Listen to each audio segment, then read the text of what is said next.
আমি নিজেকে রিয়্যাক্টার বলি, আমি তো রিয়্যাক্ট করি প্রত্যেকটা সিচুয়েশনে। তো সেগুলো করতে শুরু করলো, তখন লোকজন এসে বললো আপনাকে ভিডিওতে দেখেছি ইত্যাদি প্রভৃতি।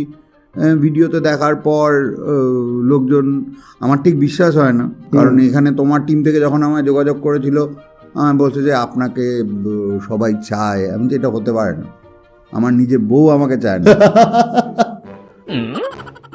না, বাট কমেন্ট এসছে, মানে জোকস অ্যাপার্ট, এটা রেখো না, এটা ফেলে দিও, কারণ পরে বাড়িতে কেস খাবো। তো এনিওয়েজ আমি তারপর স্ক্রিনশট পেয়েছে এবং তাতে দেখলাম যে মানে প্রবীণের নামও আছে, আমার নামও আছে। তো সেই সব মিলিয়ে ভালোই লাগলো ব্যাপারটা। আমরা হয়তো বয়সের সাথে সাথে মানে সাথে সাথে দেখার ভঙ্গিমা বদলায়, চোখের জোর কমে, কিন্তু তাদের কথা না শুনতে পারলে আমাদের সব থেকে বেশি অসুবিধা হয়। এক্স্যাক্টলি।